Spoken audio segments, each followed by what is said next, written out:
Hi friends, नमस्कार। मैं हूं आपका जाना पहचाना राजवीर सारस्वत। आशा करता हूं आप सब कुशल मंगल होंगे और अपने को ठीक ठाक महसूस कर रहे होंगे। दोस्तों, आज का बड़ा अजीब सा सवाल आया है। सवाल है पलवल हरियाणा से डॉक्टर केपी शर्मा का। BA MS हैं आप। सवाल पूछते हैं कि पेशे से मैं डॉक्टर हूं। जन्म लेने वाले का संसार में स्वागत होता है, उसका प्रमाण होता है, लेकिन मृत्यु पर्यंत जीवन होता है या नहीं होता, उसका क्या प्रमाण है, कृपया बताएं। प्रिय डॉक्टर साहब, आपको मैं सबसे पहले सलाह दूंगा कि आप गीता का पाठ करें। आप जब गीता का पाठ करेंगे, गीता के एक एक श्लोक को अपने अंदर ढालेंगे, तो निश्चित रूप से आपको आपके सवाल का जवाब मिल जाएगा।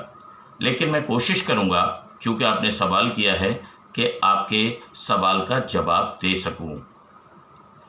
जीवन अनंत है, मृत्यु भी जीवन के बाद शाश्वत सत्य है। कोई दुनिया में इनकार नहीं कर सकता। भगवान कृष्ण ने कहा है गीता में कि जिस तरह से पुराने वस्त्र को छोड़कर हम नए वस्त्र को धारण करते हैं, उसी प्रकार जीवात्मा भी पुराने शरीर को छोड़कर नया शरीर धारण करती है। मैं इसके साथ साथ आपको बताना चाहूँगा, गीता में अध्याय 2 श्लोक नंबर 23 में कहा गया है कि नैनम छिद्दन्त शस्त्राणि,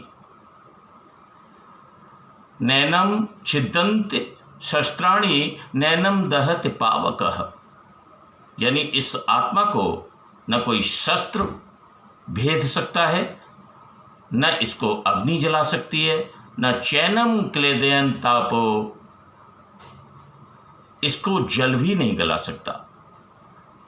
न चैनम क्लंद्या तापो न शोष्यति मारुतः, इसको हवा भी नहीं सुखा सकती। आत्मा और जीवात्मा में फर्क आपको गीता पढ़ करके पता लगेगा। एक बात मैं कहना यहाँ पर चाहूँगा, मृत्यु के समय मनुष्य के जैसे भाव होते हैं, उसको योनि भी वैसी ही मिलती है। यही शाश्वत सत्य है।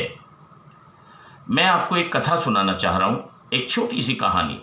हमारे देश में एक ऋषि हुए जिनका नाम था जड़व्रत। ऋषि ने अपने तपबल से इतनी तपस्या की थी कि वो मोक्ष के द्वार पर लगभग पहुंच गए थे। यानी मोक्ष का द्वार उनके सामने था। इतना तपोबल उन्होंने इकट्ठा कर लिया था। ऋषि ने अपने आश्रम में एक हिरण के बच्चे को पाल रखा था। ऋषि को जब भी अपने तप जप ध्यान से समय मिलता, हिरण के बच्चे को प्यार करते, उसको अपने हाथ से खिलाते। धीरे धीरे ऋषि जड़व्रत की आसक्ति हिरण के बच्चे पर ज़्यादा होने लगी। खाते पीते सोते जागते हिरण के बच्चे पर बहुत ज़्यादा ध्यान देने लगे। बात समझने की है, इतने बड़े तपस्वी ऋषि जड़व्रत हिरण के बच्चे में इतना आसक्त हो गए, इतना उन्होंने अपना ध्यान लगा दिया कि जब उनकी मृत्यु हुई तो यकीन मानिए, हमारे शास्त्र कहते हैं उनको भी हिरण का ही जन्म मिला। क्योंकि मृत्यु जब उनकी हो रही थी, उस समय भी उस हिरण के बच्चे का ही नाम उनकी जुबान पर था। दोस्तों, मैंने एक बात महसूस की है, आप पढ़े लिखे हैं, भारत के आधुनिक दौर में जहां ज्ञान और विज्ञान ने इतनी तरक्की कर ली है, लेकिन एक बात सत्य है जो हमारे हिंदू शास्त्र भी कहते हैं, जहाँ पॉजिटिव एनर्जी है वहाँ नेगेटिव एनर्जी भी है। लेकिन गीता कहती है कि जो पुण्यात्मा होते हैं उनको हमेशा दूसरा जन्म उच्च स्थान में मिलता है। यानी इस पृथ्वी पर मानव सबसे बुद्धिमान माना जाता है, उनको मनुष्य जन्म निश्चित रूप से मिलता है। लेकिन जो क्रूर स्वभाव के लोग होते हैं उनको नीच योनि मिलती है। नीच योनि से तात्पर्य मेरा है उनको दुष्ट स्वभाव का ही कोई ना कोई रूप मिलता है, चाहे वो शेर का रूप हो, चाहे वो किसी भी हिंसक जानवर का रूप हो, वो कर्मानुसार रूप मिलता ही मिलता है। लेकिन इस जगत में जो नकारात्मक ऊर्जा के रूप में जिनका पुनर्जन्म नहीं हो पाता, उनकी क्या कहानी है, इसकी मैं एक सच्ची घटना आंखों देखी और कानों से सुनी हुई आपके साथ शेयर करता हूं। आशा है आज इस वैज्ञानिक युग में आप उस पर यकीन करेंगे। एक बार 26 जनवरी सन 2019 मैं दिल्ली के किसी शनि आश्रम में दर्शन करने गया हुआ था। चूँकि उस शनि आश्रम के महंत मुझे जानते थे, उन्होंने मुझे अपने पास बिठाया। जब मैं उनके सामने पास में बैठा तो उनके सामने एक लगभग 4.5 फुट का एक व्यक्ति बैठा हुआ था। महंत जी ने पूछा, उस पर किसी नकारात्मक शक्ति का असर था। महंत जी ने मेरे सामने पूछा, तुम कहाँ से आए हो, तुम्हारा नाम क्या है? उस नकारात्मक शक्ति ने कहा, मेरा नाम जसवीर है। कहाँ से आए हो?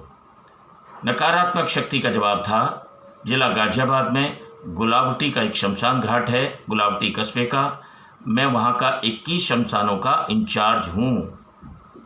महंत जी ने कहा, जब आप इंचार्ज हो तो इसके ऊपर क्यों आए? बोला, मेरा मन था, मैं आ गया। खैर, महंत जी ने उस नकारात्मक ऊर्जा से पूछा कि मृत्यु के बाद तुम्हारी मुक्ति क्यों नहीं हुई, या मृत्यु के साथ में ही पूछा कि मृत्यु के बाद का क्या जीवन होता है, मृत्यु के बाद की क्या प्रक्रियाएं होती हैं। उस नकारात्मक शक्ति ने जो जवाब दिया मित्रों, उसने कहा कि जो पुण्य आत्मा होती हैं तो उनके लिए एक सफ़ेद रंग की रोशनी आती है ऊपर से, और वो उस आत्मा को अपने साथ ले जाती है। महंत जी के पूछने पर कहाँ ले जाती है, उस नकारात्मक शक्ति ने कहा, मेरी औकात नहीं, मैं नहीं बता सकता कहाँ पर ले जाती है। लेकिन जो दुष्ट आत्माएं होती हैं, जिनके कर्म खराब होते हैं अपने जीवन में, जो अहंकार मद लोभ से चूर होते हैं, और जब उनकी मृत्यु होती है या दूसरों को सता करके जीवन काटा होता है, जब उनकी मृत्यु होती है तो उन आत्माओं के लिए एक हाकनी नाम का कोई देवता आता है। वो उनको एक गुफा में लेकर के जाता है, और जब वो घुसाता है उस गुफा में तो बड़े प्यार से घुसाता है, लेकिन जब वो धक्का मारता है तो उस गुफा में से लोग उस गुफा के दूसरी छोर पर गिरते पड़ते वो आत्माएं निकलती हैं। तो कर्मानुसार, विधि के विधान के अनुसार अपने अपने रूप में, नकारात्मक ऊर्जा के रूप में निकलती हैं, और तब तक पृथ्वी पर भटकती हैं जब तक कि भगवत कृपा से या किसी संत की कृपा से उनका कल्याण नहीं हो जाता।